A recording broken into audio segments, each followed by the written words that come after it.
Sir, keep me anonymous please. I want to say my real life story and I want the irresponsible men to learn from my story. I'm a prostitute, a shower. I'm not proud of it, but it's what I do to take care of myself and family. I've been in this business for 9 years and counting. I started when I was in SHS 3 till date. I am 27 years now and I wish to stop and settle down, but I'm afraid I may lose my life if I attempt to. I've made and saved enough money and I don't have any STIs. The problem right now is, we are initiated into a sisterhood where after we sleep with men, we send the used condoms to our leader, then she takes it to the Queen Mother and brings us money. It's a lot of money. Some men find it romantic when we give them blowjobs and swallow their semen, but we go and vomit it all, and that even fetches us twice the money we get for submitting one condom.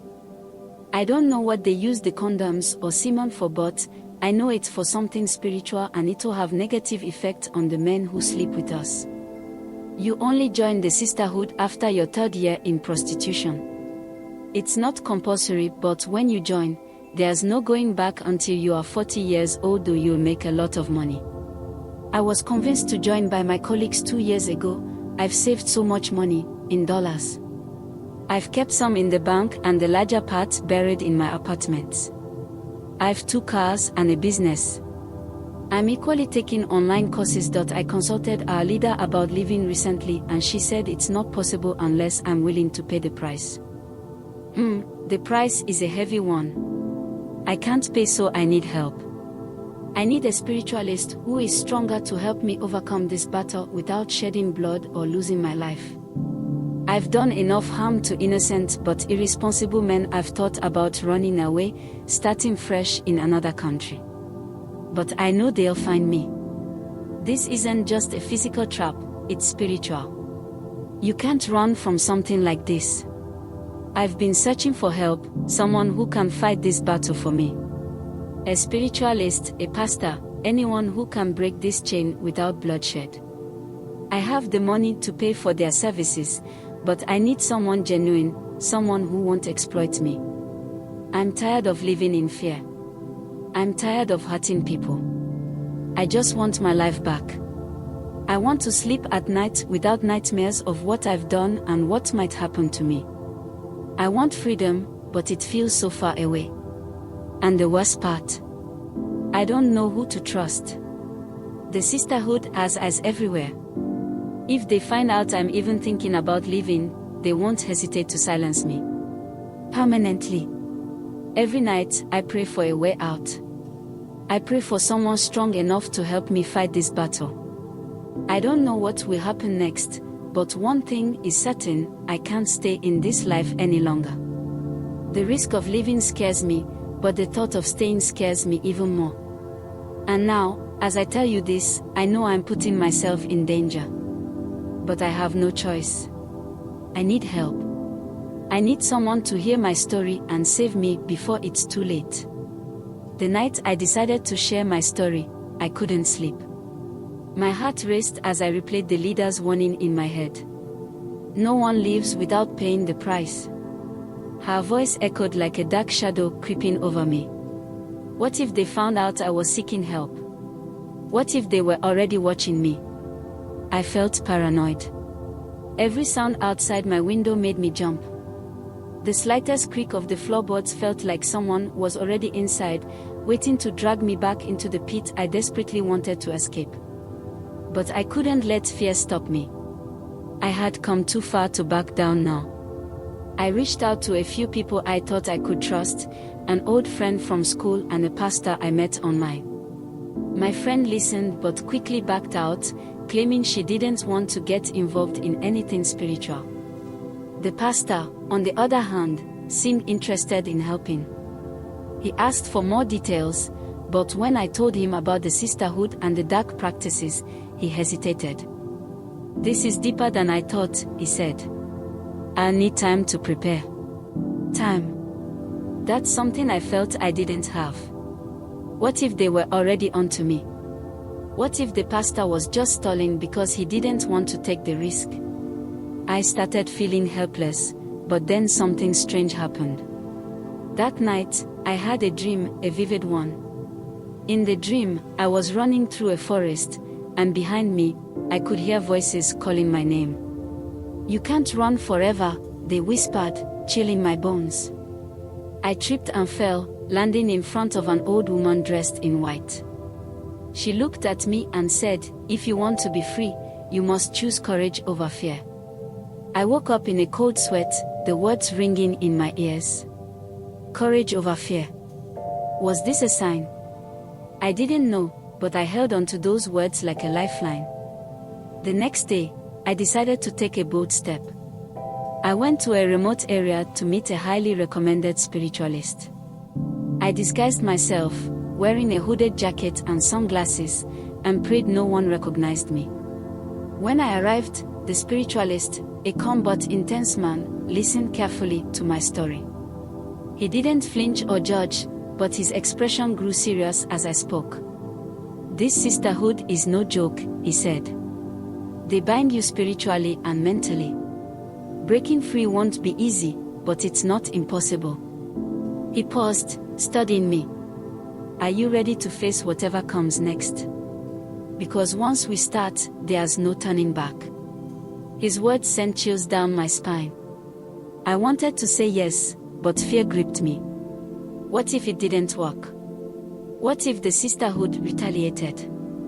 But then I thought about the dream, the old woman's words, and realized I couldn't let fear control me anymore. "Yes," I whispered, though my voice shook. "I'm ready." The spiritualist nodded and began to explain the process. It involved cleansing rituals, prayers, and something he called a severance ceremony. But he warned me, the sisterhood might sense what I was doing, and they would fight back. I had to be mentally and spiritually strong. As he prepared for the first step, my phone buzzed. I glanced at the screen and froze. It was the leader of the sisterhood. "Where are you?" the message read. My heart stopped. How did she know? Did someone see me come here? My hands trembled as I turned the phone face down, trying to calm my racing thoughts. "Is something wrong?" the spiritualist asked, noticing my panic. I showed him the message, and he frowned. "They are already watching you," he said. "You have to stay strong. Don't reply. They'll try to scare you, but you can't give in." Easier said than done. My mind was spinning with fear, but I knew I couldn't stop now. I had already taken the first step, and turning back would only make things worse. As the spiritualist lit candles and began chanting, I felt a strange mix of fear and hope. The air in the room grew heavy, and I could sense something shifting around me. Was this the beginning of my freedom, or was it the start of an even darker nightmare? And then, just as the ritual began, the room grew eerily quiet. The candles flickered, and I felt a chill run down my spine. "Something is here," the spiritualist said, his voice low and tense. I turned to look at him, my heart pounding. "What do you mean?" I whispered. Before he could answer, the door creaked open on its own, and a gust of cold air swept through the room. The door creaked open, revealing nothing but the dark, empty corridor beyond it. Yet, the cold air that swept in felt heavy, almost suffocating. I gripped the edge of the chair I was sitting on, my knuckles turning white. The spiritualist stood still, his eyes fixed on the doorway. "They are here," he whispered, more to himself than to me. "They are trying to stop us." "Who?" I asked, though I already knew the answer. My voice was barely a whisper, trembling with fear. "The sisterhood," he said firmly. "They know you're trying to break free. But you must not give in to the fear. It's their strongest weapon." The flickering candles suddenly blew out, plunging the room into darkness. My heart raced as the air grew colder, and an eerie silence filled the space. Then, I heard it, a faint whisper, almost like the wind, but too deliberate. It was my name. "Emeka. Emeka." I froze, my blood running cold. The whispers grew louder, overlapping until they became a chorus of voices, all calling my name. The spiritualist lit a single candle, his face illuminated by its weak flame. He began chanting in a language I didn't understand, his voice steady and strong. The whispers grew angrier, louder, almost like they were screaming now. I covered my ears, but it didn't help. The voices weren't just in the room, they were inside my head. "You can't escape us," one voice hissed, louder than the rest. "You think you can walk away? We own you." Tears streamed down my face as I shook my head. "No," I whispered to myself. "You don't own me." The spiritualist reached out, placing his hand firmly on my shoulder. His touch was grounding, pulling me back from the edge of panic. "Focus," he said, his voice cutting through the chaos. "They feed on your fear. Don't let them win." I closed my eyes, trying to drown out the voices. I thought of the dream I had, the old woman in white and her words, courage over fear. I repeated them in my head like a mantra, clinging to them like a lifeline. The chanting grew louder, and the air in the room shifted. It was as if a storm was brewing, yet everything remained still. Suddenly, the voices stopped. The silence was deafening, pressing down on me like a weight. The spiritualist opened his eyes, his face tense but determined. "They are retreating," he said. "But this is just the beginning. They'll come back stronger." I barely had time to process his words before my phone buzzed again. I hesitated, my hands trembling as I picked it up. It was another message from the leader of the Sisterhood. "You can't hide from us," it read. "You belong to us." I dropped the phone as if it had burned me. My heart was pounding so hard it felt like it might burst out of my chest. "What do I do?" I asked, my voice barely audible. The spiritualist looked at me with a mixture of empathy and urgency. "You must prepare yourself for the fight of your life. They won't let you go easily, but if you stay strong, you can break free. You just have to trust the process and, more importantly, trust yourself." His words gave me a sliver of hope, but they didn't erase the fear gnawing at my soul. I knew this wasn't over, not by a long shot. The Sisterhood wasn't going to let me go without a fight, and I had no idea what they were capable of. As I left the spiritualist home that night, the streets felt emptier than usual. Every shadow seemed to move, and every sound made me jump.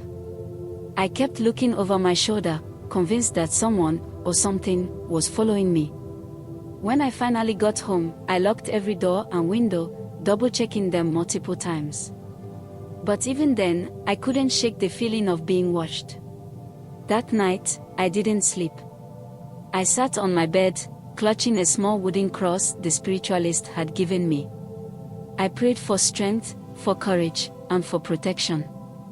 But deep down, I knew the real battle was yet to come. And as the clock struck midnight, the whispers returned. The whispers at midnight were different this time, not just faint voices in the air, but clear and deliberate, as if someone was standing right next to me. "Emeka, you've made a mistake." I froze, clutching the wooden cross tighter. The room felt icy, though I hadn't opened any windows. My chest tightened, and my mind raced. Was this real? Or was it my imagination playing tricks on me? Suddenly, my bedroom lights began flickering. A low humming sound filled the air, growing louder and louder until it was unbearable. Then, without warning, the lights went out completely. In the pitch darkness, I could hear footsteps, soft but deliberate, approaching my bed. I held my breath, my heart pounding so hard it felt like it would break through my ribs. "Who's there?" I whispered, my voice shaking. Silence. I reached for my phone, fumbling to turn on the flashlight. But before I could, the whispers returned, louder and angrier this time. "You can't escape us. You pay for your disobedience." Tears streamed down my face as I gripped the cross tighter. "Leave me alone," I screamed, my voice echoing in the silent room. And then it happened. The temperature in the room dropped even further, and I felt a presence, a heavy, suffocating force pressing down on me. It was as if something was standing inches away, staring at me in the darkness. Do you think you can walk away from the sisterhood without consequences? The voice was clearer now, low and chilling, reverberating through the room. I shut my eyes tight, refusing to look. I don't belong to you, I shouted. You don't own me. The presence moved closer, and I could feel cold breath on my face. You belong to us, Emeka. You swore an oath. And now, you will pay the price. Before I could respond, the cross in my hand began to feel hot, burning hot. I dropped it instinctively, gasping in pain. My hands trembled as I looked at the cross lying on the floor, glowing faintly in the darkness. And then, just as suddenly as it began, everything stopped. The whispers, the cold, the suffocating presence, it was gone. The lights flickered back on, and the room returned to normal. I sat there, shaken and terrified, unable to comprehend what had just happened. But one thing was clear, they were warning me. The next morning, I went back to the spiritualist. My hands were still trembling as I recounted everything that had happened the night before. He listened intently, nodding occasionally but saying nothing. When I was done, he took a deep breath. They are testing your resolve, he said. They want to see if they can break you. But you must stay strong. They thrive on fear, Emeka. If you give in to it, they'll have control over you. I don't know if I can do this, I admitted, my voice barely a whisper. He leaned forward, his gaze intense. You've already taken the first step by coming here. That takes courage. But the fight is far from over. They will try to scare you, manipulate you, even harm you. But if you hold on to your faith and your determination, you can break free. I nodded, though deep down, I wasn't sure if I believed him. The sisterhood was powerful, too powerful.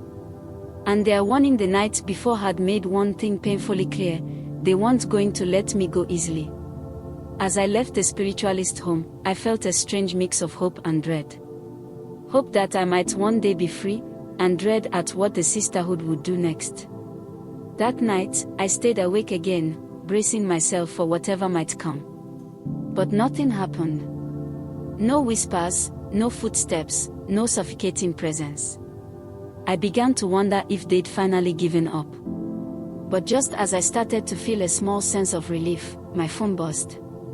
I picked it up cautiously, my heart sinking when I saw the message. Tomorrow, midnight. Come to the place where it all began. My blood ran cold. They wanted to meet. And I knew this was no ordinary meeting, it was a trap. I stared at the message on my phone, my heart pounding like a drum. The place where it all began. My mind raced back to that night, the first initiation ceremony. I remembered the dark room, the chanting, and the candles that seemed to burn endlessly. That was the moment I made the biggest mistake of my life. And now, they wanted me back there. I wanted to ignore the message, block their number, and pretend it didn't exist.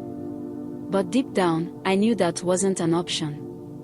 They had ways of finding me, ways of making me comply. Running wasn't going to save me. The only way out was through. The next day passed in a haze. I couldn't focus on anything. Every time I closed my eyes, I saw their faces, the other women in the sisterhood, smiling but with eyes that seemed to see straight through me. And the Queen Mother, always watching, always waiting. As the clock crept closer to midnight, I felt my courage waning. What if this was the end? What if they decided I wasn't worth the trouble and got rid of me? But the spiritualist's words echoed in my mind: they thrive on fear. Don't let them control you. At exactly 11:45 p.m., I left my apartment. I didn't tell anyone where I was going, I couldn't risk involving anyone else. The streets were eerily quiet, the kind of quiet that makes you feel like you're being watched. Every shadow seemed to move, every sound felt louder than it should. When I arrived at the location, my breath caught in my throat. It was exactly as I remembered, an abandoned building with broken windows and graffiti-covered walls. The air around it felt heavy, like it was charged with something unnatural. I hesitated at the entrance, my legs trembling. But then, a voice called out from the darkness. "You're late." It was one of them, a woman I knew from the Sisterhood. She stepped forward, her face partially hidden by the shadows, but I could see the smirk on her lips. "Come inside," she said, her tone light but laced with menace. "The Queen Mother is waiting." Inside, the atmosphere was suffocating. The candles were already lit, their flickering flames casting strange shapes on the walls. The women stood in a circle, their eyes cold and unyielding. And at the center, on her ornate throne, was the Queen Mother. Her gaze locked onto mine the moment I entered. "Emeka," she said, her voice smooth but commanding. "You've disappointed us." I didn't respond. My throat felt dry, and my legs were shaking. All I could do was stare at her, waiting for whatever was about to come. "You think you can just walk away?" she continued, her tone shifting to one of anger. "You think you can betray us without consequences?" "I just want out," I said, my voice barely above a whisper. "I don't want to be part of this anymore." The women around me laughed, a chilling, unified sound that sent shivers down my spine. "Out," the Queen Mother repeated, standing from her throne. She was taller than I remembered, her presence even more imposing. "There is no out, Emeka. You belong to us. You made an oath." Tears welled up in my eyes. "I'm sorry. I didn't know what I was getting into. Please, just let me go." She stared at me for a long moment, her expression unreadable. Then she smiled, a cold, calculating smile. "There is a way," she said finally.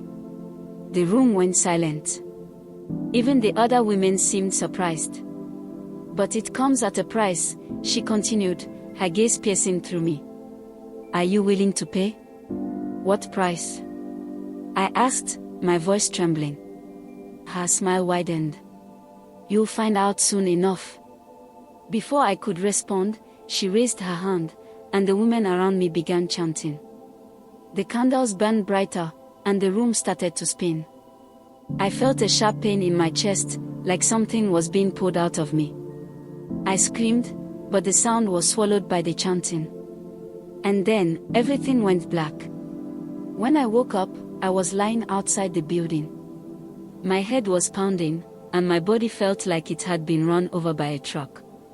I looked around, disoriented, and realized I was alone. But something was different. I could feel it.